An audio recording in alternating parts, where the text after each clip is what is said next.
They are scamming you. They are literally scamming you. You know what pisses me off?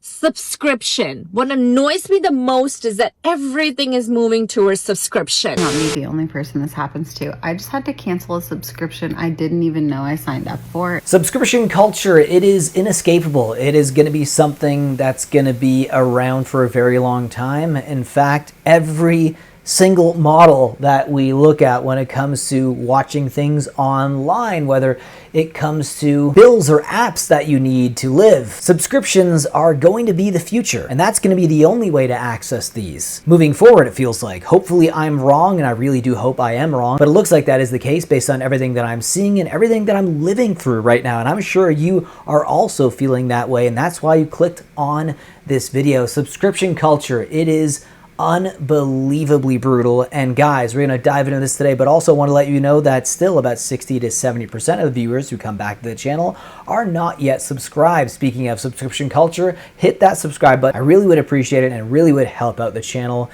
With that being said, let's dive into it. Videos about expensive things that are worth the money, but I'm poor, so here's things that aren't worth the money. Subscription services without ads, because I'm just gonna go on my phone and my Netflix is only $9 a month and I can't handle more than that. Don't need the newest model of phone. I have an iPhone 13 right now and it's doing great. I only buy a new phone when I have to buy a new phone, but I am not spending more than $500. Even $500 is a stretch. Candles. I get my candles from Walmart. They have 3 wicks and they are $5 or less. And they smell amazing. I'm not sure the public's opinion on this, but car washes, I wash my car like honestly once a year, but I don't really give a fuck. So you know what falls from the sky? Water. Cut out going to the salon because it's really expensive, and I can understand the argument against that, but I just looked up tutorials to cut my hair and dye my hair and it's been fine. I have one purse, I have one winter coat. It upsets me, but I had to stop treating gas stations like the grocery store because it was less overstimulating. It was like double the price, so not worth it. But let me know if you have more.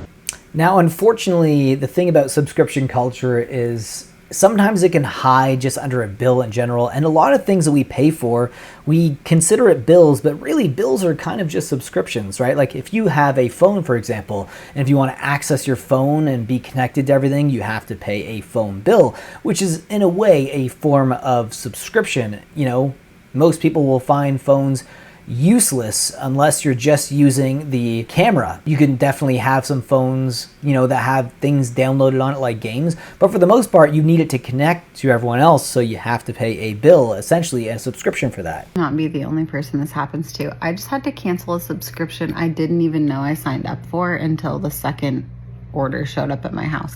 Like I made the first purchase to try a protein coffee product, didn't like it, would never have ordered it again. A couple weeks later, another order shows up at my house. So at that point I realized I was subscribed to it and didn't even know. It irritates me, not with this company in particular, just in general, that this is like a company model that so many are using right now, that I could go through the entire purchase process and not have realized there was like an automatic checkbox of some kind in the checkout process that subscribed me to something that I'd never tried before. Why would I subscribe to something I've never even tasted? Anyway, so that was irritating. And then 2, during the cancellation process, they like offer you another discount. Are you sure? One more chance. Like you have to like scroll down and continue to cancellation like 5 times to cancel it. Unnecessary subscriptions are such a budget killer, whether that is a gym membership that you don't take advantage of, because I have one of those too.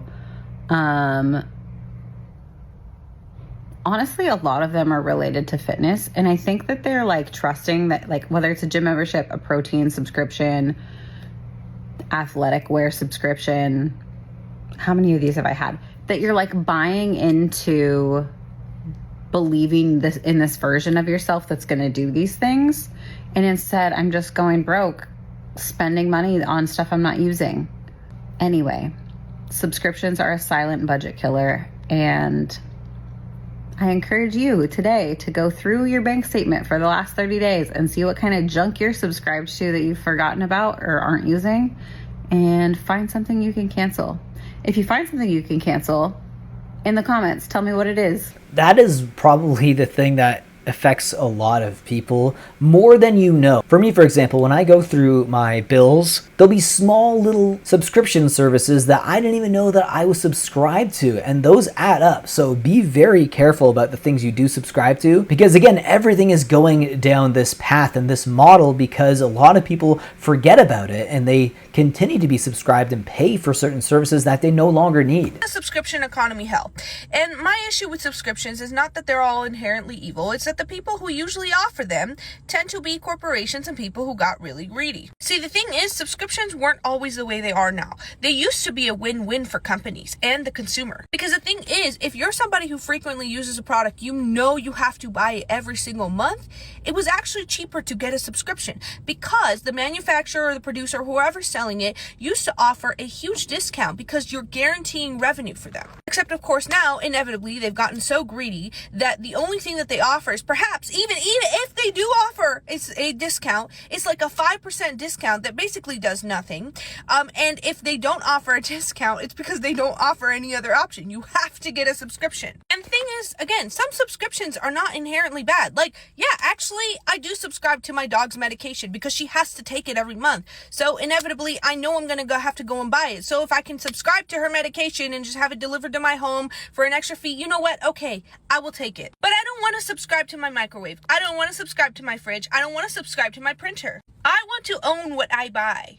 And I want to decide what comes after that. Whether I want to go back to your company because your product is so good that I will continue buying. Or whether I want somebody else to fix it because you guys cost too much. This is the hell we're all going to be subjected to at some point. Subscription hell. Subscription economy hell. Well said, actually, in that title. They are scamming you. They are literally scamming you. You know what pisses me off? Subscription. What annoys me the most is that everything is moving towards subscription. God damn it. I own a Tesla. How do you flip this? I don't know. I own a Tesla and I can't even own all the features in it. If I want full self-driving, nope, that's a subscription now. So now I'm renting a software on a car that I already bought. You want more storage on your phone? Sorry. There is no more memory cards, but you can rent iCloud for $10 a month. You want to look pretty and edit some photos? That's going to cost you $10 a month. How are we renting things that we already own?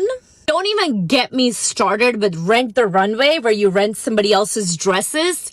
You subscription for washer and dryer, subscription for fridge. What's next? Subscribe to somebody else's underwear?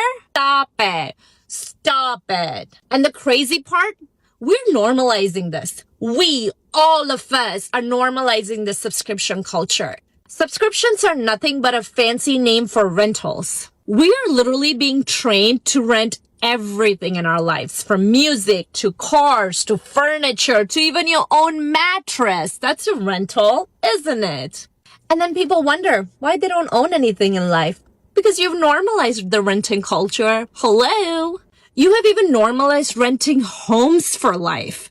I'm a realtor, so I meet people all the time that are very well qualified, good incomes, good credit, stable jobs, who have no reason to be renting, but they are happily renting because why do I need to own a home? It's not worth it. We've just normalized paying monthly for everything in our lives. And that's what keeps most of you stuck forever in that renting cycle. But you know what builds wealth? Ownership. Ownership is boring. It's not flashy. It's not trendy. But ownership changes your life. Subscription culture makes you comfortable. But the ownership culture makes you wealthy.